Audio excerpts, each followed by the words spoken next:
Hello, I'm Crimson Clover, and welcome back to Clover Reads. Today we're continuing reading The Sandman's Hour Stories for Bedtime by Abby Phillips Walker, starting with the story, The Fairies and the Dandelion. The fairies say that a long time ago, the dandelion did not have a yellow blossom, or the fluffy white caps it wears after the yellow has been taken off. They tell the story that one night, a long time ago, while they were holding one of their revels in the field, sounds of weeping and moaning were heard. The fairy queen stopped the dance and listened. "It comes from the ground," she said, "down among the grasses. Hurry, all of you. Find out who is in trouble and come back and tell me." Away went the fairies into the fields and gardens and lanes. Darting in and out among the blades of grass, they found queer-looking weeds, with leaves resembling a lion's tooth. They were crying and chanting a sing-song tune. "Here we grow so bright and green, the color of grass can't be seen. A bitter woe, but we'll not stop, till the fairies give us a yellow top." Back flew the fairies to their queen, and told her what they had heard. If only they had asked for some other color, she said. "There are so many yellow blossoms now. The buttercup, the golden glow, and the goldenrod will all be jealous if another yellow flower enters their bright circle. Go back and ask them if they will be quiet if we give them a white top." The fairies danced away to the crying dandelions with the queen's message. "The queen will give you a white top," they said. "No, no," they cried. Yellow is the color we should wear with our green leaves. It is the color of the sun, and we wish to be as near like him as we can." And they all began to cry, "A bitter woe, we will not stop, till the fairies give us a yellow top." They made such a noise that the fairies put their fingers in their ears and flew back to the queen. The grass blades stood up higher and looked about. "Do quiet those noisy weeds," they said to the queen. "Give them the yellow top for which they are crying, and let us go to sleep. We have been kept awake since sunset, and it will soon be sunrise." "What shall we do?" said the queen. "I do not know where to get the yellow they want." "If we could get some sunbeams," said one fairy, "we could just give the color they are crying for. Of course, we cannot venture into such a strong light, but the elves may gather them for us."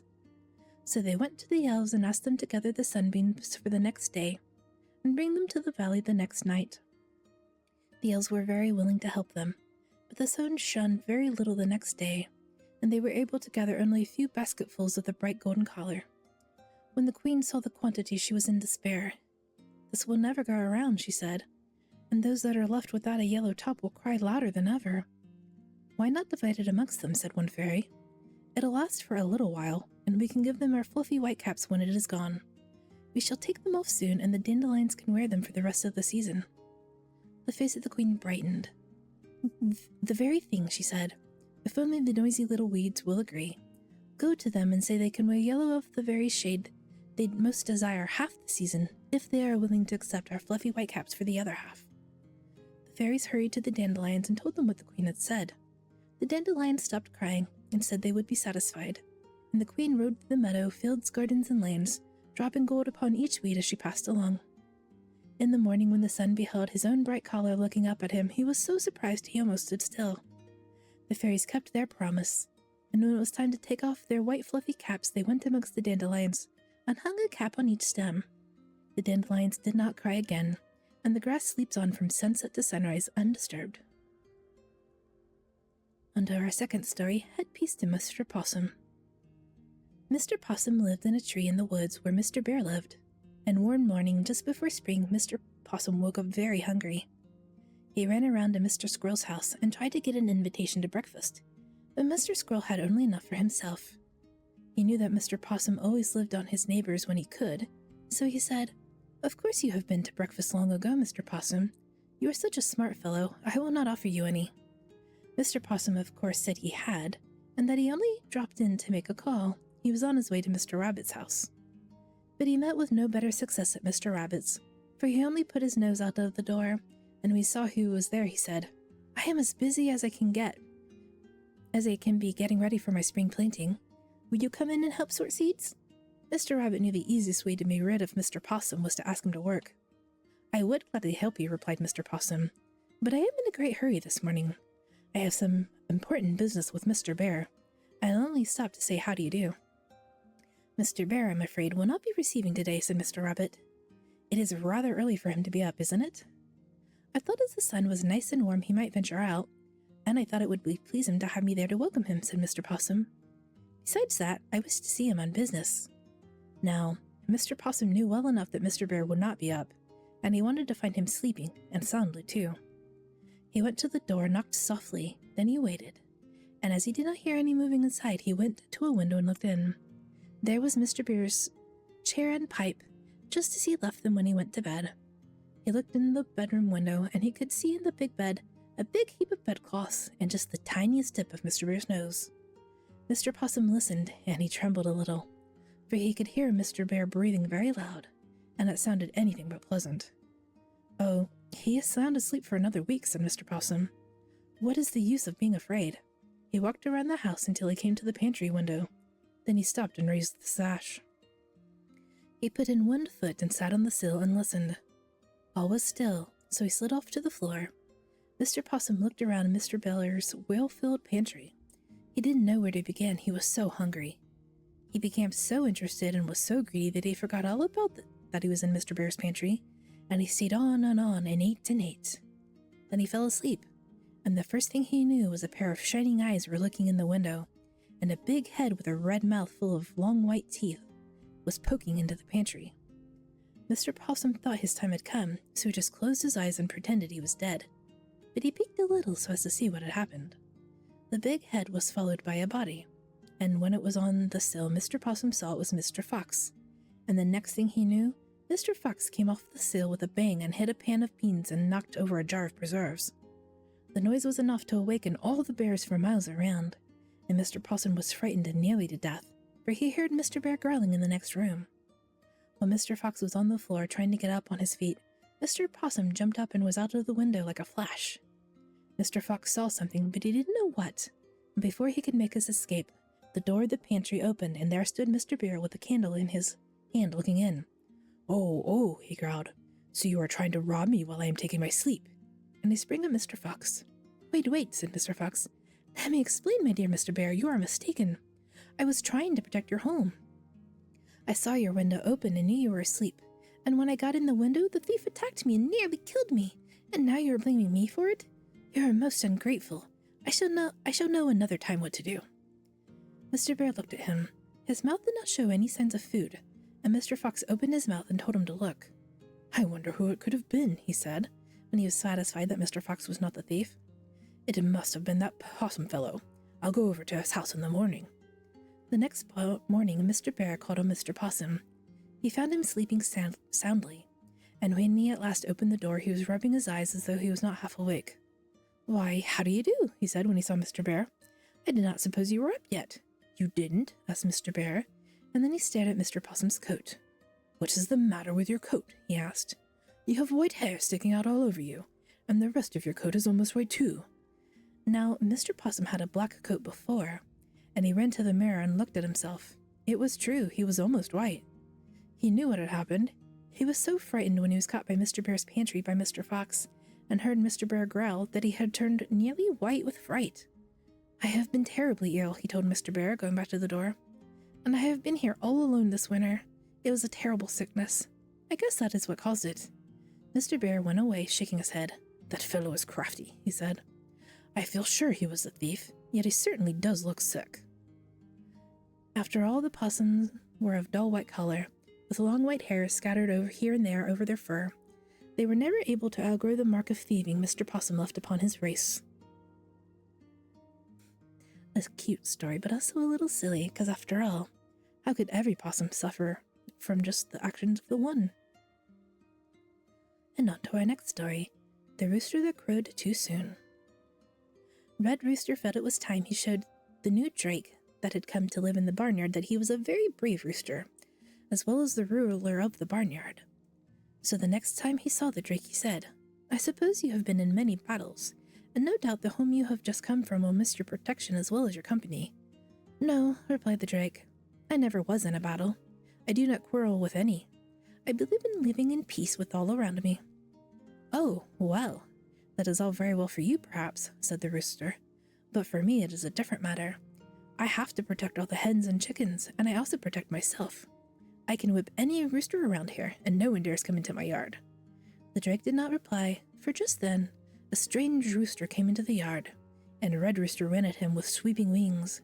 He pecked at the intruder and spurred him until he was glad to run away. "There, what did I tell you?" said Red Rooster, coming back to the drake. "I am the greatest fighter around this part of the country. I am not afraid of anything." "Oh, don't talk so much about it," said the dog from his house nearby. "I think there are a few things that even you are afraid of, Mr. Rooster. I guess you would run from a fox." "I'm not afraid of a fox," said Red Rooster. "I can scare him by crowing loudly.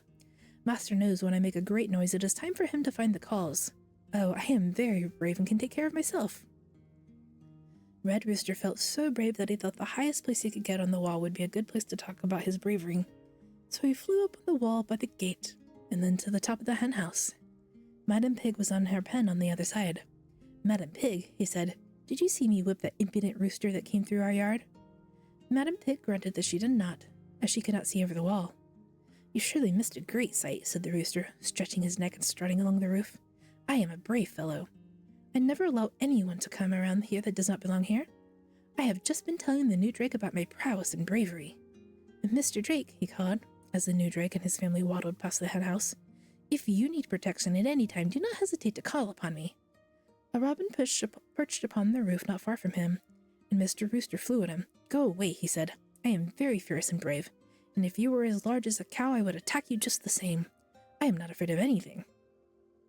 Red Rooster strutted up and down, crowing and thinking how brave he was, and so intent was he upon his greatness that he did not heed the warning cries that came from the fowls in the yard below him. In a moment more, a big hawk swooped down and had Red Rooster in his claws. He started to fly just as the shot from the gun sounded, and Red Rooster fell to the ground. He jumped up and shook himself, and looked in time to see his master pick up the dead hawk.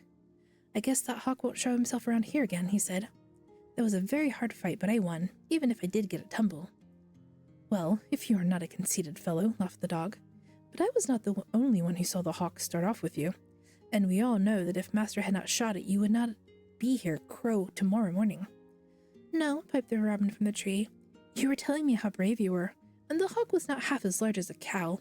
You were not very brave when he came upon you. You did not do a thing." "Oh dear. It was so funny to hear you crowing about your bravery, and then to see you caught up so soon by a hawk that was only a little larger than you." The drake and all of his family was listening, and Madam Pig had put her head over the wall to listen. Poor Red Rooster felt as if it was no time to crow about his bravery, so he walked away with all the dignity he could muster. "He crowed too much," said the drake. "He crowed too much," said the dog. "He crowed too much," said the robin, "or he would have heard the warning cries from all the hens and chickens." And next story in this collection is Tearful.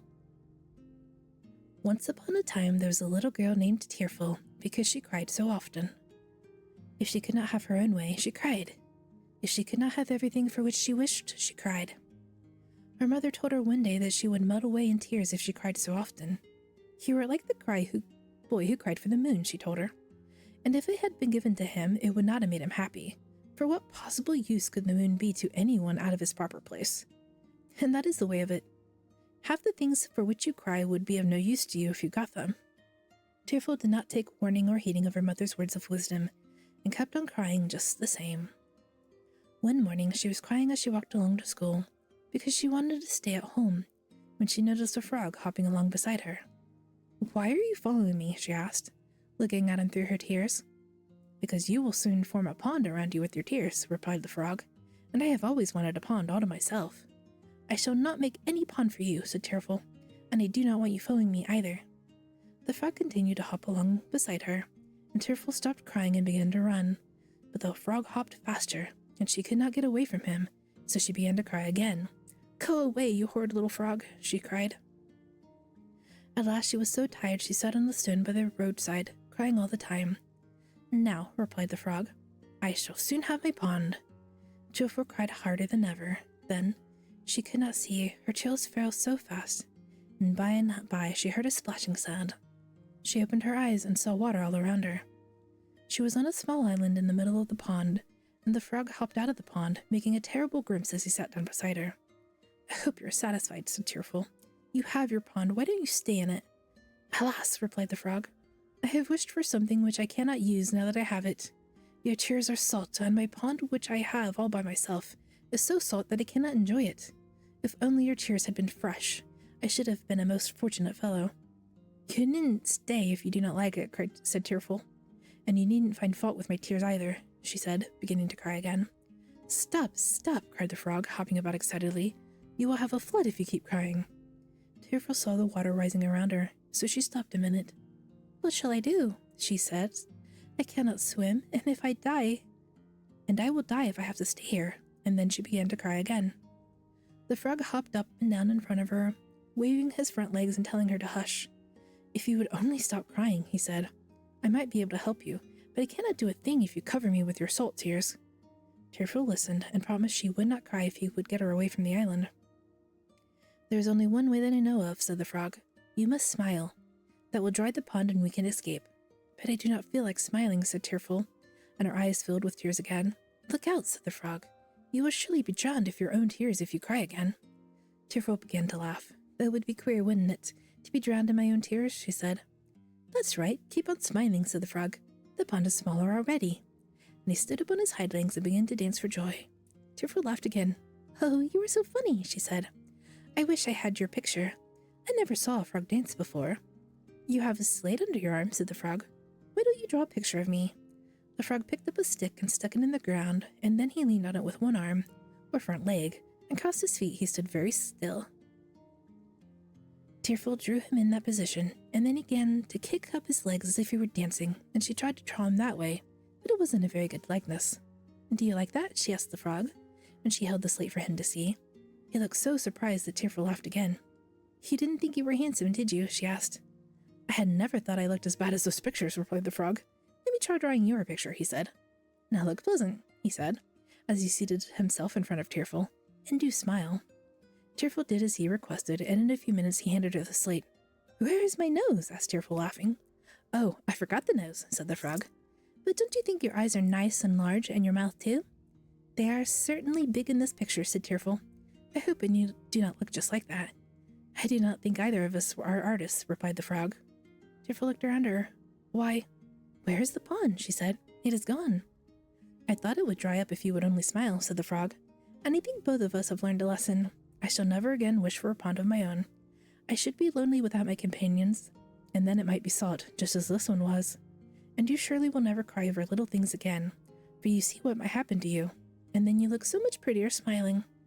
"Perhaps I do," said Tearful, "but your pictures of me make me doubt it. However, I feel much happier smiling, and I do not want to be on an island again, even with such pleasant companion as you were."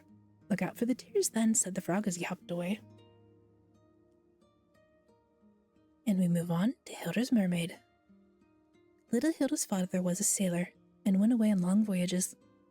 Hilda lived in a little cottage on the shore and used to spin and knit while her father was away, for her mother was dead and she had to be the housekeeper. Some days she would go out in her boat and fish, for Hilda was fond of the water. She was born and had always lived on the shore. When the water was very calm, Hilda would look down into the blue depths and try to see a mermaid. She was very anxious to see one. She had heard her father tell such wonderful stories about them, how they sang and combed their beautiful long hair. One night, when the wind was blowing and the rain was beating hard upon her window, Hilda could hear the horn warning the sailors off the rocks. Hilda lit her father's big lantern and ran down to the shore and hung it on the masts of a wreck which lay there, so the sailors would not run their ships upon it. Little Hilda wasn't afraid, for she had seen many such storms. When she returned to her cottage, she found the door was unlatched, but thought the wind had blown it open. When she entered, she found a little girl with very beautiful hair sitting on the floor. She was a little frightened at first, for the girl wore a green dress, and it was wound around her body in the strangest manner. "I saw your light," said the child, "and came in. The wind blew me far upon shore. I should not have come up on a night like this, but a big wave looked so tempting I thought I would jump on it and have a nice ride. But it was nearer the shore than I thought, and it landed me right near your door." "Oh my!" How Hilda's heart beat, for she knew this child must be a mermaid. Then she thought what she had thought a green dress was really her body, and tail curled up on the floor, and it was beautiful as the lamp fell upon it and made it glisten. "Will you have some of my supper?" asked Hilda, for she wanted to be hospitable, although she hadn't the least idea what mermaids ate. "Thank you," answered the mermaid. "I am not very hungry, but if you could give me a seaweed sandwich, I would like it. Poor Hilda didn't know what to do, but she went to the closet and brought out some bread, which she spread with a nice fresh butter and filled a glass with milk. She said she was sorry, but she didn't have any seaweed sandwiches, but she hoped she would like what she had prepared. The little mermaid ate it, and Hilda was pleased. Do you live here all the time? She asked Hilda. I should think you would be very warm and want to be in the water part of the time. Hilda told her that she could not live in the water as she did, because her body wasn't like hers. Oh, I am so sorry, replied the mermaid. I hoped you would visit me sometime. We have such good times, my sisters and I, under the sea. Tell me about your home, said Hilda. Come and sit beside me and I will, she replied. Hilda sat upon the floor by her side. The mermaid felt Hilda's clothes and thought it must be a bother to have so many clothes. How can you swim? She asked. Hilda told her she put on a bathing suit, but the mermaid thought it was a nuisance. I will tell you about our home first, she began. Our father, Neptune, lives in a beautiful castle at the bottom of the sea. It was built of mother of pearl. All around the castle grew beautiful green things, and has fine white sand around it also. All my sisters live there, and we are always glad to get home after we have been at the top of the ocean. It is so nice and cool in our home. The wind never blows there, and the rain does not reach us. You do not mind being wet by the rain, do you? Asked Hilda. Oh no, said the mermaid. But the rain hurts us. It falls in little sharp points and feels like pebbles. How do you know how pebbles feel? Hilda asked. Oh, sometimes the Nereids come and bother us. They throw pebbles and stir up the water so we cannot see. Who are the Nereids? Asked Hilda. They are the sea nymphs, but we make the dogfish drive them away. We are sirens, and they are very jealous of us because we are more beautiful than they, said the mermaid. Hilda thought she was rather conceited, but the little mermaid seemed to be quite unconscious she had conveyed that impression. How do you find your way home after you've been at the top of the ocean? Asked Hilda. Oh, when Father Neptune counts us and finds any of us missing, he sends a whale to spout. Sometimes he sends more than one, and we know where to dive when we see that. What do you eat besides seaweed sandwiches? Asked Hilda. Fish eggs and very little fish, answered the mermaid. When we have a party, we have cake. Hilda opened her eyes. Where do you get cake? She asked. We make it. We grind coral into flour and mix it with fish eggs. Then we put it in a shell and send a mermaid to the top of the ocean with it, and she holds it in the sun until it bakes. We go to the Gulf Stream and gather grapes, and we have sea foam and lemonade to drink. Lemonade? Said Hilda. Where do you get your lemons? Why, the sea lemon, replied the mermaid. That is a small mussel fish the color of a lemon. What do you do at your parties? You cannot dance, said Hilda. But the music. We swim to the music, circle around and dive and glide. But the music. Where do you get the musicians? Hilda continued. We have plenty of music, replied the mermaid. The sea elephants trumpets for us. Then there is the pipefish. The swordfish runs the scales of the sea. Adder with his sword, and the seashell blob. And altogether we have splendid music. But it is late and we mustn't talk anymore. So the little mermaid curled herself up, and soon they were asleep. The sun shining in the window awakened Hilda the next morning as she looked about her. The mermaid was not there, but Hilda was sure that it hadn't been a dream, for she found pieces of seaweed on the floor, and every time she goes out in her boat she looks for her friend, and when the whales spout she knows they are telling the mermaids to come home. And that's where I'm going to call things for today. Sweet dreams.